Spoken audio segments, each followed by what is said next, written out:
All right, thank you guys. Happy Tuesday to you. Hopefully you're having a great start to your week, and if you really end up enjoying this video, please feel free to give it a thumbs up by hitting that like button.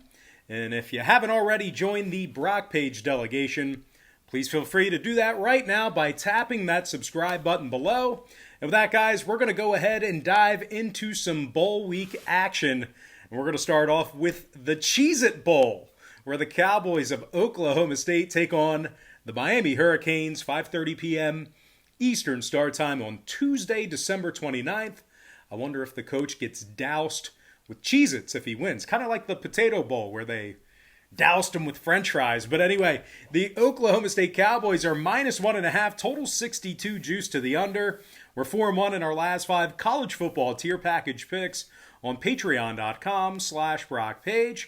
We're also 7-2 with a push in our last 10 board member tier package picks on that site as well.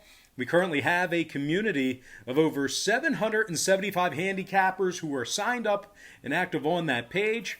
And if you want to join those folks and get in on the action, link for that site is in the description section below. And once again, that's patreon.com/BrockPage. Now, the Hurricanes are catching even money on the money line in this one. Now, the Hurricanes gave up 62 total points in their most recent outing, and that was a 36-point loss to the UNC Tar Heels. So certainly some bad momentum going into this contest here. The Canes have also failed to cover the number in 3 out of their last 5.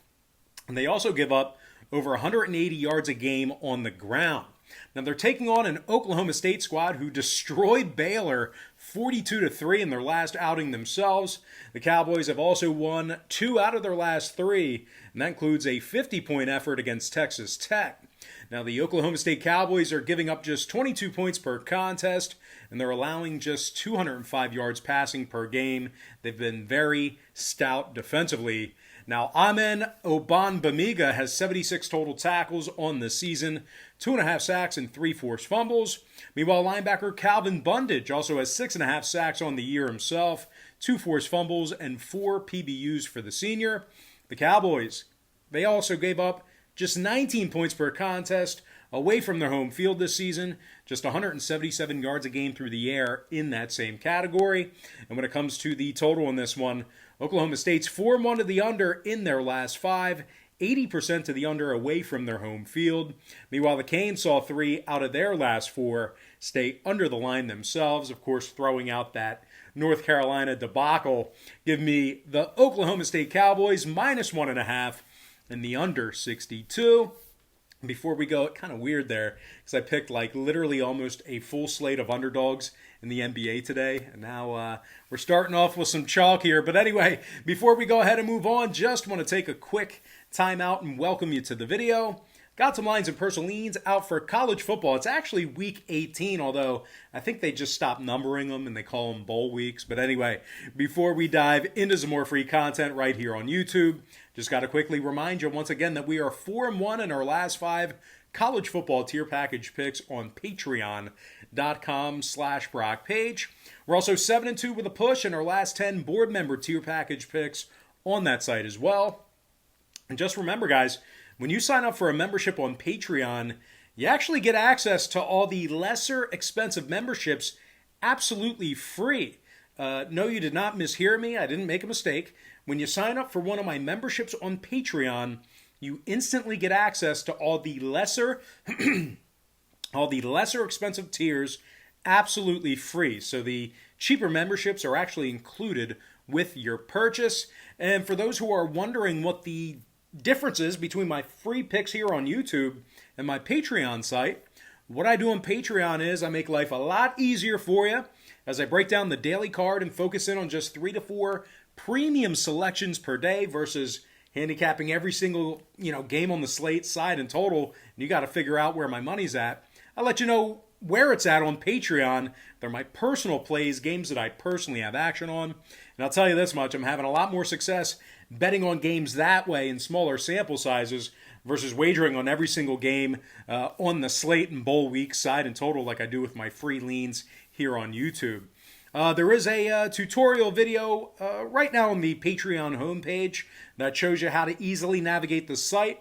You don't have to be a member. You can literally watch that right now. It's right on the homepage. You can watch that for free. And we currently have a community of over 775 handicappers who are signed up and active on that site.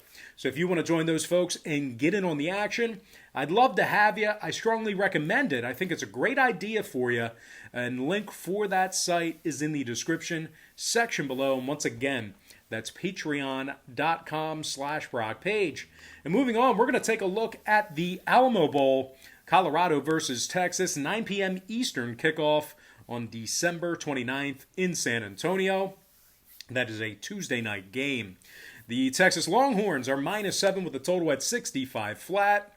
The Texas Longhorns won 4 out of their last 5 ball games, 3-1 straight up away from home this season. The Longhorns averaged 55 points per contest in their games away from their home field, 202 yards a game rushing in that same category. Quarterback Sam Ehlinger's rushed for 8 touchdowns on the ground this season, 25 TD passes through the air as well. They're taking on a Colorado team who just lost by 17 to Utah in their most recent outing themselves. The Buffaloes are giving up 27 points per contest and allowing over 155 yards a game rushing. Now, total-wise, 2 out of Colorado's last 3 ball games stayed under the line. Meanwhile, 3 out of the Longhorns' last 4 stayed under the total themselves, throwing out that K-State massacre. Give me the Texas Longhorns -7 and the under 65. A little Big 12 sweep here on a Tuesday. Anyway, guys, let's go ahead and dive into some Wednesday action. And we're going to take a look at the Mayo Bowl. And I'm not sure if that's Mayo as in the Mayo Clinic or Mayo as in mayonnaise. I don't really know what it is. Maybe there's a company called Mayo. But anyway, Wednesday, Mayonnaise Bowl between Wisconsin and Wake Forest, 12 p.m. Eastern kickoff on December 30th in Charlotte. The Wisconsin Badgers are -7, totals 51.5. The Wake Forest Demon Deacons are +250 for some moneyline cash. Now, Wake Forest is on a 2-game losing streak. 104 total points they gave up in those contests. The Demon Deacons are allowing 41 points a game away from their home field. 470 total yards they allow per game in that same category. They're taking on a Wisconsin program who's giving up just 15 points per contest through 6 games and just 93 yards a game rushing. And as a matter of fact, this Badger D, they've held their opponents to less than 263 yards from scrimmage per contest. Jack Sanborn had 41 tackles on the year, 1 sack and a forced fumble. Meanwhile, sophomore Leo Chenal had 35 tackles from the linebacker spot himself, 3 sacks and an interception. Now, total-wise, the Badgers did see their opening 2 contests of the 2020 season get over the posted number. So I know they have a good defense, but they have seen some overs. Meanwhile, the Demon Deacons' last 2 straight got over the line themselves, 71% of the over in their last 7. I'm going to lean toward the Wisconsin Badgers -7 in the over 51.5. All right, next contest, some more Wednesday action. I'm talking about the Cotton Bowl. That's going to be Florida versus Oklahoma, 8 p.m. Eastern kickoff at AT&T Stadium in Arlington. The Oklahoma Sooners are -3, total 70, juice to the under. The Florida Gators are plus $1.30 for an outright victory. The Gators are on a 2-game losing streak. 89 total points they gave up in those 2 contests combined. Florida's also failed to cover the number in 4 out of their last 5. And they also find themselves giving up 29 points per contest, one of the worst covering teams in the SEC over the past month or so. They are taking on a high-powered Oklahoma squad who won their final 7 ball games to finish the season heading into this game. The Sooners also went a solid 6-1 against the spread in those victories, certainly cashing in for their backers over the past about 2 months. Oklahoma's averaging 42 points per contest, and they're throwing for over 320 a game. Spencer Rattler has thrown for nearly 2,800 yards along with 25 TD passes in just 10 ball games. Rattler's also punched it into the end zone 5 times on the ground as well. Now, this OU defense has also held their opponents to 21 points or less in 5 out of their last 6 ball games. The Sooners are giving up just 91 yards a game on the ground for the entire season. Isaiah Thomas had 8 sacks on the season, 2 PDs, and a pair of fumble recoveries. Meanwhile, linebacker Brian Asamoah led the Sooners with 60 tackles along with a pair of sacks and 3 PDs himself. And should the Gators attempt to air it out like they've been doing all season long with Kyle Trask, well, they're going to have to be on the lookout for Trey Norwood and Trey Brown. Those guys have a combined 7 interceptions between the two of them for this Sooners secondary. Now, total-wise, Oklahoma's last 3 straight ball games all stayed under the posted number. Meanwhile, Florida saw 3 out of their last 4 stay under the line themselves, throwing out the Bama game. I'm going to lean toward the Oklahoma Sooners -3 and the under 70 in that game. All right, next contest I have for you, it is going to be some Friday action. We're going to skip a whole day there. Some Friday action, New Year's Day. I'm talking about the Peach Bowl between Cincinnati and Georgia. I think Chick-Fil-A sponsors that. Gotta love some Chick-Fil-A nuggets on New Year's Day. But anyway, actually, I think they're closed on New Year's Day. Closed on Sundays, too. But anyway, the Georgia Bulldogs. That's a 12 p.m. Eastern kickoff in Atlanta, by the way. But Georgia's -7, totals 50.5. Bearcats +220. Now, Cincy has a ton to play for right now. 9-0 straight up on the season. Probably felt snubbed not being in the college football playoff, although they'd get crushed by any of those 4 teams. But I really think the motivation factor is going to be huge in this one. Peach Bowl really doesn't do much for Georgia's players, plus juniors and seniors who are looking to get drafted or picked up, as a free agent. They really have no interest in this contest. Now, the Bearcats for Cincinnati, especially the players that are locks to get drafted. But anyway, the Bearcats are scoring over 39 points per contest, and they gain nearly 500 yards a game. Desmond Ridder threw for 17 touchdown passes, and he ran it in a dozen times on the ground. Meanwhile, defensively, the Bearcats gave up just 16 points per contest, and they allowed just 314 yards a game. Now, Jarrell White had 74 tackles on the season, pair of sacks and 2 interceptions for the linebacker, and one of those interceptions was a pick 6 for White. And when it comes to pressuring the quarterback, Myjai Sanders had 7 sacks on the year and 5 PDs at the line of scrimmage. Also, can't forget about the corners Ahmad Gardner and Colby Bryant, who combined for 6 total interceptions from the secondary. Now, they're taking on a Georgia team who's got a bunch of guys either listed as questionable or out. The Bulldogs have also failed to cover the number in 4 out of their last 6, and they found themselves allowing over 250 yards passing a game. Now, total-wise, Georgia's last 4 straight ball games all got over the posted number. The Bulldogs also went 6-1 to the over in their last 7. Now, the Bearcats on the other side of things, they saw their last 3 straight get over the line themselves. Hey, guys, we're going to lean toward an underdog in this one, covering the number. Give me the underdog Cincinnati Bearcats +7, keeping this one close, and the over 50 and a hook in that contest. All right, next matchup I have for you, it is going to be the Rose Bowl, also the college football playoff, 4 versus 1. I'm talking about Notre Dame squaring off against Alabama, and that is going to be a 4 p.m. Eastern tip-off on New Year's Day. Now, the Alabama Crimson Tide's the 20-point favorite on January 1st, total 65.5. And if you think the Fighting Irish can pull off the miracle upset, they're +725 to win this one outright. Now, the Irish got manhandled by Clemson in the ACC Championship. That was a 24-point loss where Notre Dame was held to just 10 total points scoring. And to be honest with you, the score really doesn't do justice to how thoroughly beaten the Irish were in that game. Now, Notre Dame has also failed to cover the number in their last 2 straight as well. They're taking on a dominant 11-0 Alabama squad who successfully covered the point spread in 7 out of their last 8. Now, the Tide's averaging 50 points a game and throwing for nearly 355 yards per contest.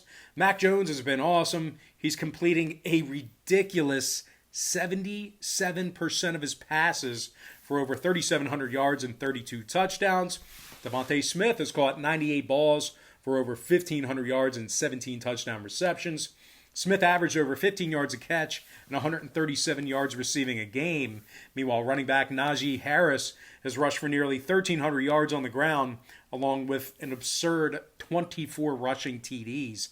Meanwhile, defensively on the other side of the ball, the Tide's giving up just 19 points a game and just 350 yards of total offense per contest. Anderson and Barmore have 13 sacks between the two of them for Bama. Harris and Moses each have 68 total tackles apiece. Now, total-wise, Bama saw 4 out of their last 6 ball games stay under the number, throwing out the Florida game. Meanwhile, 2 out of Notre Dame's last 3 stayed under the line themselves. I'm going to go ahead and lean toward the Alabama Crimson Tide minus 20 and the under 65.5 in that game.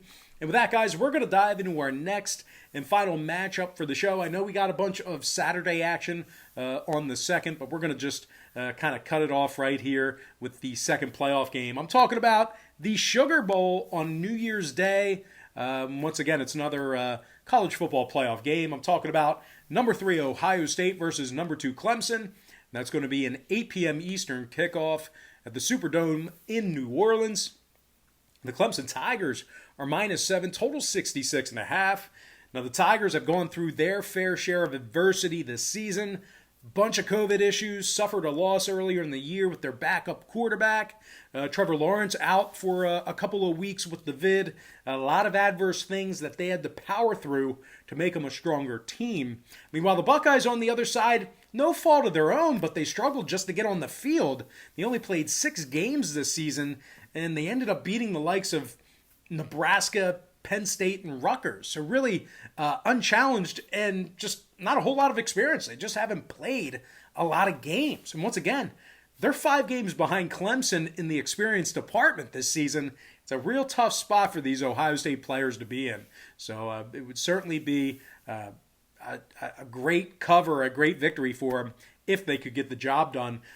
And as much as talent as they have on defense, the Buckeyes still allowed over 260 yards passing per contest. They're taking on a Clemson squad who averaged 44 points a game, and that was without Trevor Lawrence for 2 weeks, 2 games. But speaking of Lawrence, this Clemson offense averaged 344 passing yards a game, mostly thanks to Lawrence's 2,700-plus passing yards and 22 touchdowns. Trevor also ran it into the end zone 7 times on the ground this season as well. Now, Amari Rodgers is quickly approaching 1,000 yards receiving for the season. Should get it in this game. He's at 966 yards and 7 TD grabs. Meanwhile, running back Travis Etienne has a combined 1,406 scrimmage yards along with 15 total TDs. This Tiger defense is also allowing just 17 points per contest and less than 300 scrimmage yards per game. Now, total-wise, Clemson's 2-0 to the under in their last couple of all games, 3-2 to the under away from their home field. Meanwhile, 2 out of Ohio State's last 3 away from home stayed under the line themselves. Neutral site game, they are away from home. Give me the Clemson Tigers minus 7 and the under 66.5 in that game. And with that, guys, we're going to dive into our quick pick recap, once again brought to you by patreon.com/BrockPage, where we are 4-1 in our last 5 college football tier package picks. I like Oklahoma State minus 1.5 under 62. I like Texas minus 7 under 65. I'm leaning toward Wisconsin minus 7 over 51.5. I'm also leaning toward Oklahoma minus 3 under 70 points. I like Cincinnati plus 7 over 50 and a hook. I'm also leaning toward Alabama minus 20 under 65.5. And last but certainly not least, please give this video a thumbs up right now if you enjoyed it. And please subscribe right now if you haven't done so already. Give me the Clemson Tigers minus 7 and the under 66.5. With that, guys, we're going to dive into some shout-outs. Once again, brought to you by patreon.com/BrockPage. And from our YouTube platform, shout out to D. Joseph, Derek Walls, Stu Ryan, Brianna Brown, Barkham Hood, Vernon Williard, Daniel Brown, Kevin Taylor, Rocco's Pizza, and last but certainly not least, got to give a shout out to my man, I'm talking about the Ding Man, C. Dinger. Wow, talk much? Let's try that again. The Ding Man, C. Dinger. There we go, we got it out. All right, guys, that's going to do it for me. Don't forget to check me out on Patreon. If you guys decide to get a package here today, just keep in mind, we'll bill you the day you sign up and then the first of every month following that. Also, keep in mind, if you buy a package, you'll get all the lesser expensive tiers absolutely free. So if you get a membership here today, you're going to get access to all the lesser expensive memberships absolutely free. It's included with your purchase. But most importantly, guys, got to thank you for joining me right here on YouTube. Really hope you enjoyed all this great free content, all this great free information. And with that said, happy Tuesday to you. Best of luck to you. And I look forward to seeing you later on today on my website at patreon.com/BrockPage.